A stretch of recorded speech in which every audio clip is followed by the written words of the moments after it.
नमस्कार। आकाशवाणी से विश्व दर्पण के साथ मैं लवली निगम।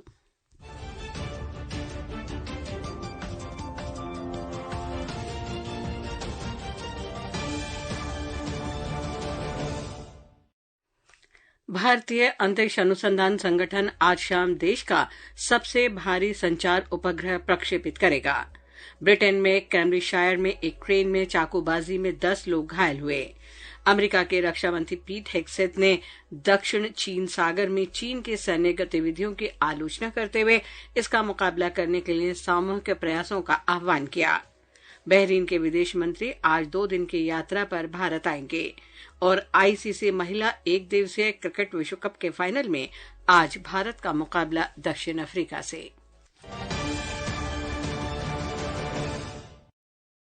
समाचार विस्तार से। भारतीय अंतरिक्ष अनुसंधान संगठन इसरो आज शाम 5:26 पर देश के सबसे भारी संचार उपग्रह CMS-03 का प्रक्षेपण करेगा। ये प्रक्षेपण आंध्र प्रदेश के श्रीहरिकोटा स्थित सतीश धवन अंतरिक्ष केंद्र से किया जाएगा। एक रिपोर्ट। CMS-03 एक बहुबैंड सैन्य संचार उपग्रह है जिसे GSAT-7R के नाम से भी जाना जाता है। इसे देश के सबसे शक्तिशाली प्रक्षेपण यान मार्क 3 से प्रक्षेपित किया जाएगा। इसरो ने कहा है कि ये उपग्रह भारतीय भूभाग सहित समुद्री क्षेत्र में विस्तृत सेवाएं प्रदान करेगा। LVM-3 रॉकेट भारत का सबसे भारी प्रक्षेपण यान है और 4000 किलोग्राम तक का भार अंतरिक्ष में ले जा सकता है। इसने चंद्रयान 3 जैसे चंद्रमा मिशनों का सफलतापूर्वक प्रक्षेपण किया है। CMS-03 उपग्रह से नौसेना के लिए कनेक्टिविटी को बढ़ावा मिलेगा। ये उच्च क्षमता वाली बैंडविड्थ भी प्रदान करता है जिससे दूरस्थ क्षेत्रों तक डिजिटल पहुंच में सुधार होगा। विश्व दर्पण के लिए मैं मुकेश कुमार। ब्रिटेन में कैम्ब्रिजशायर में कल रात एक ट्रेन में चाकूबाजी की घटना में 10 लोग घायल हो गए, जिनमें से 9 की हालत बेहद गंभीर बताई जा रही है। आतंकवाद रोधी अधिकारी जांच में सहयोग कर रहे हैं। पुलिस ने कहा है कि उस इलाके में अभी ट्रेन नहीं चल रही है। प्रधानमंत्री कीर स्टारमर ने कहा है कि ये विभत्स घटना बेहद चिंताजनक है। उन्होंने लोगों से स्थानीय अधिकारियों की सलाह मानने का आग्रह किया है। अमेरिका के विदेश मंत्री पी हेग्सेथ ने दक्षिणी चीन सागर में चीन के सैन्य गतिविधियों की कड़ी आलोचना की है। उन्होंने इसका मुकाबला करने के लिए साझा समुद्री जागरूकता मंच तैयार करने जैसे सामूहिक प्रयास का आह्वान किया है। श्री हेग्सेथ ने कल कुआलालंपुर में आसियान रक्षा मंत्रियों की बैठक में कहा कि अमेरिका संघर्ष नहीं चाहता, लेकिन ये सुनिश्चित करना होगा कि चीन प्रभुत्व बनाने की कोशिश न करे। उन्होंने कहा कि चीन की गतिविधियां पड़ोसी देशों के प्रति असम्मान है। श्री हेग्सेथ ने में समुद्री गतिविधियों की निगरानी के लिए क्षमता विकसित करने और खतरे की गतिविधियों का जवाब देने के लिए उपकरण विकसित करने की आवश्यकता पर बल दिया। अमेरिका के राष्ट्रपति डोनाल्ड ट्रंप ने रक्षा विभाग से नाइजीरिया में संभावित सैन्य कार्रवाई का आदेश दिया है। उन्होंने आरोप लगाया है कि नाइजीरिया में ईसाइयों के खिलाफ हिंसा हो रही है। श्री ट्रंप ने कहा कि अगर नाइजीरिया ईसाइयों की हत्या के खिलाफ कार्रवाई नहीं करता है तो वो नाइजीरिया को दी जाने वाली सभी सहायता तत्काल बंद कर देंगे। अमेरिका ने अंतर्राष्ट्रीय धार्मिक स्वतंत्रता नियम के अंतर्गत नाइजीरिया को कंट्री ऑफ पर्टिकुलर कंसर्न घोषित किया है। इस बीच नाइजीरिया के राष्ट्रपति बोला अहमद तिनुबू ने कहा है कि नाइजीरिया धार्मिक स्वतंत्रता और सहिष्णुता बनाए रखने के लिए प्रतिबद्ध है और यही उनके देश के मूल्यों की पहचान है। रूस ने कैरेबियन देशों में मादक पदार्थों के खिलाफ अभियानों में अमेरिका के सैन्य बल प्रयोग की कड़ी निंदा की है। रूस के विदेश मंत्रालय की प्रवक्ता मारिया ज़खारोव ने कहा कि इस तरह की कार्रवाइयां अमेरिका की घरेलू और अंतर्राष्ट्रीय कानून दोनों का उल्लंघन करती हैं। रूस राष्ट्रीय संप्रभुता की रक्षा के लिए वेनेजुएला के नेतृत्व में प्रयासों के प्रति अपने समर्थन की पुष्टि करता है। दक्षिण कोरिया के रक्षा मंत्री आन ग्यूबैक ने अपने जापानी समकक्ष शिंजिरो कोइजुमी से कल मलेशिया की राजधानी कुआलालंपुर में मुलाकात की। इस दौरान दोनों नेताओं ने उत्तर कोरिया के बढ़ते परमाणु और मिसाइल खतरों के मद्देनजर अमेरिका के साथ अपने त्रिपक्षीय सुरक्षा सहयोग के महत्व पर जोर दिया। दोनों देशों ने भू राजनीतिक अनिश्चितताओं और जटिल सुरक्षा संकट से रणनीतिक रूप से निपटने के लिए द्विपक्षीय समन्वय और सहयोग के महत्व को रेखांकित किया। विश्व दर्पण समाचार आकाशवाणी से प्रसारित किए जा रहे हैं। ताजा समाचार जानने के लिए आप हमारे social media handle X @EIA News Hindi को फॉलो कर सकते हैं।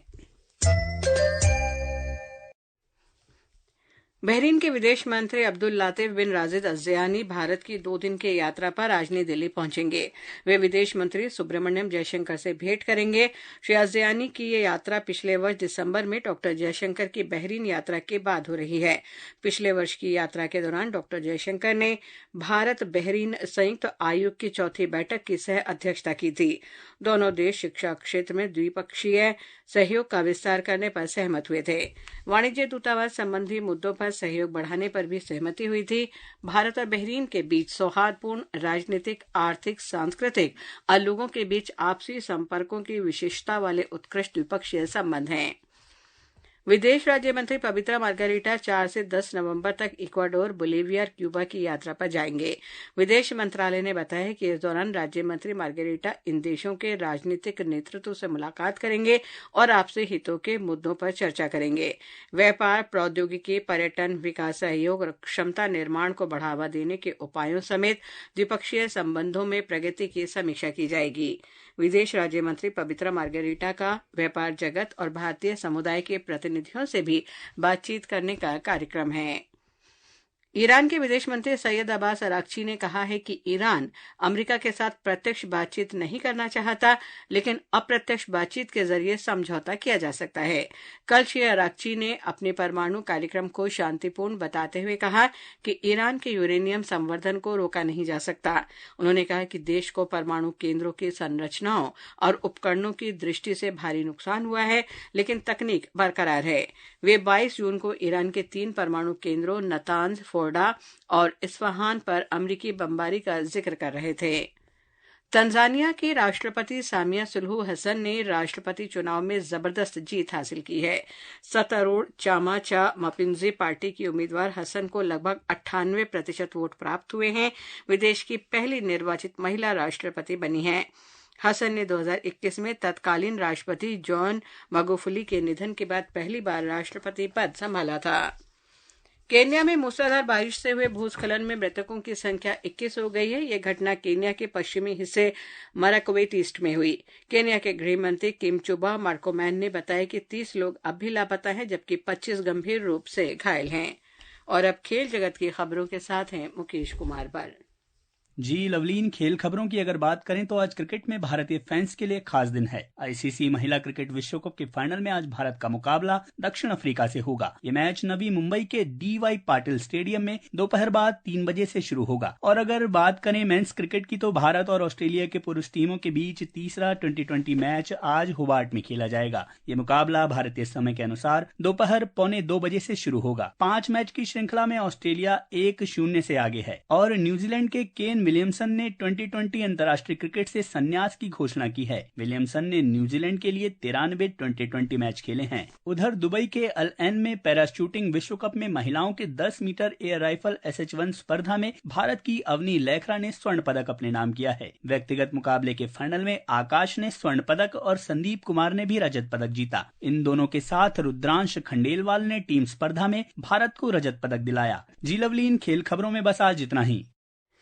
धन्यवाद मुकेश इस जानकारी के लिए।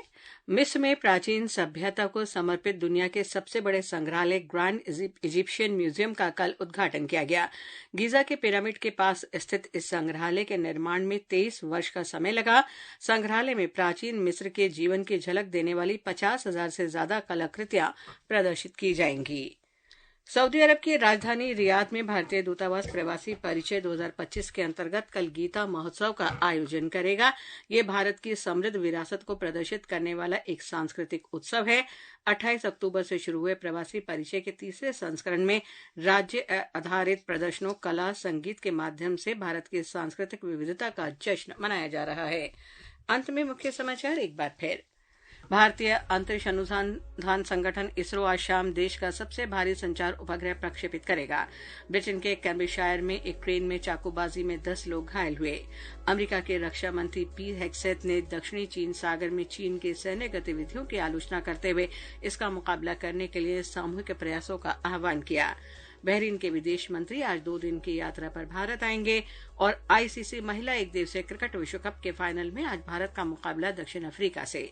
इसके साथ ही विश्व दर्पण का ये अंक समाप्त हुआ। नमस्कार।